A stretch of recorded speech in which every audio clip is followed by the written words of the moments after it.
Hello बच्चों, let's read the question. The question says, which of the following molecules in pure form are unstable at room temperature? तो बच्चों सबसे पहले हम इस क्वेश्चन का की कंसेप्ट जानेंगे। तो बच्चों इस क्वेश्चन का जो की कंसेप्ट होगा वो होगा हकल्स रूल।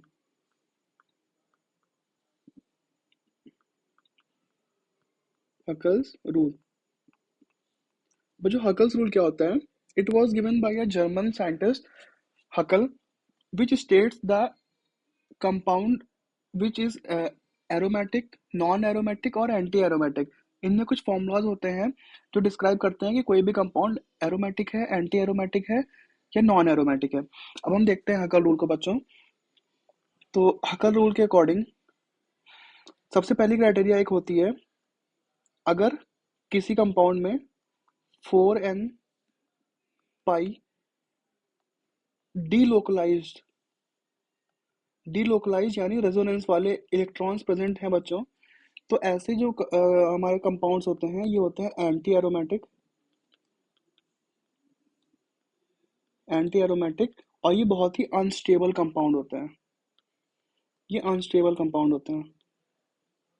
क्यों होते हैं बच्चों? क्योंकि जो हमारी एंटी एरोमेटिक कंपाउंड होते हैं इसमें जो पाई की एनर्जी होती है वो बहुत ज़्यादा होती है, जिस वजह से ये काफ़ी अनस्टेबल होता है। हम इसको एक क्राइटेरिया मान लेते हैं या इसको हम फर्स्ट क्राइटेरिया बोल देते हैं।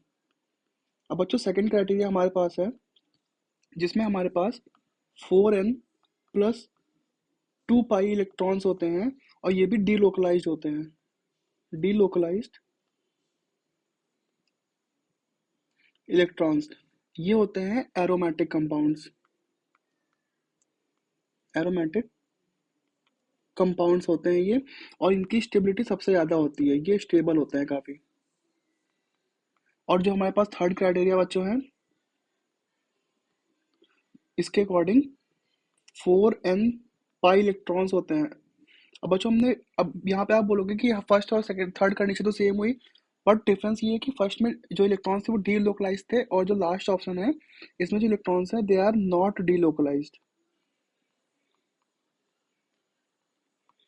यानी कि रेजोनेंस में नहीं है। तो ऐसे कंपाउंड को हम कहते हैं नॉन एरोमेटिक।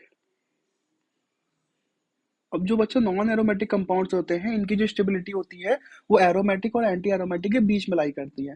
दैट इज हमारा जो हमारा सेकंड क्राइटेरिया वो सबसे ज़्यादा स्टेबल होगा, उसके बाद हमारा थर्ड क्राइटेरिया होगा, उसके बाद हमारा फर्स्ट क्राइटेरिया होगा।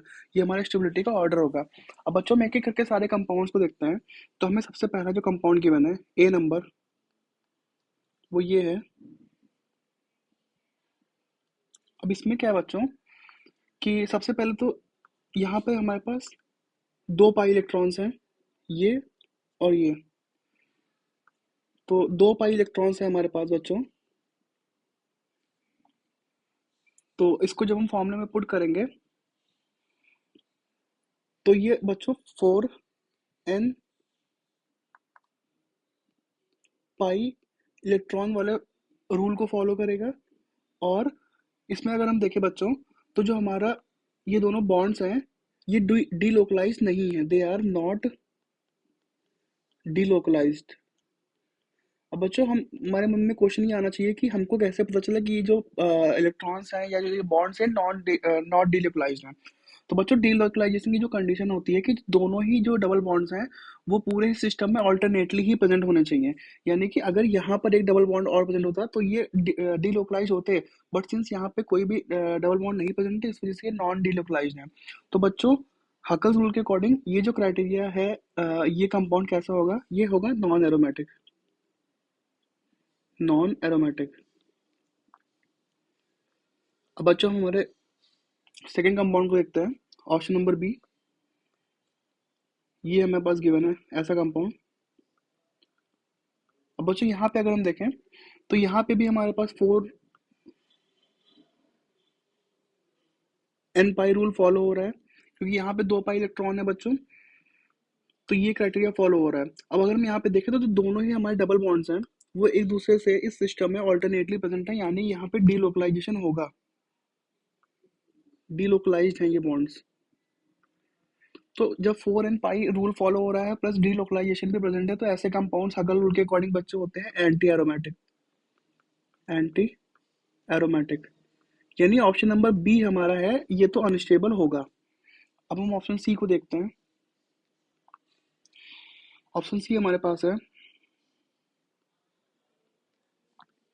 ये कुछ ऐसा कंपाउंड है बच्चों। तो यहाँ से हमें ये तो पता चल रहा है कि ये भी 4n पाई को फॉलो कर रहा है, क्योंकि 2 पाई इलेक्ट्रॉन्स हैं इसमें, सिस्टम में। अब अगर इसका हम डीलोकलाइज स्टेट देखें बच्चों,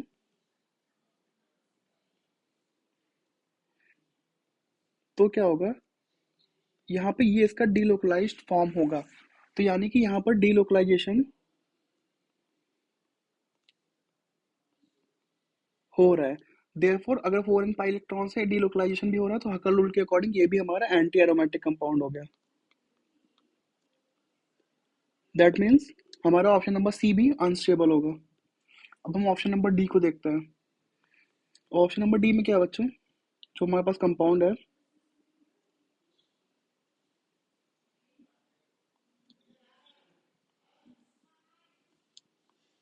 ये कंपाउंड है।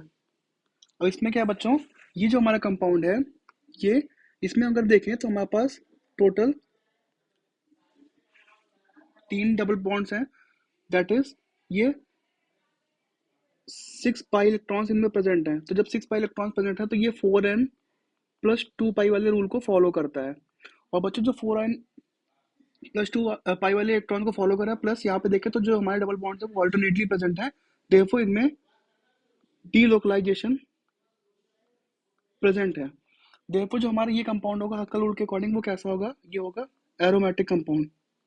यानी ये तो सबसे ज़्यादा स्टेबल कंपाउंड हो गया इन सारे ऑप्शंस में से। Therefore the correct option to this question will be option number B and option number C. ये दोनों ही अनस्टेबल होंगे रूम टेम्परेचर पे। थैंक यू बच्चों, बेस्ट ऑफ लक।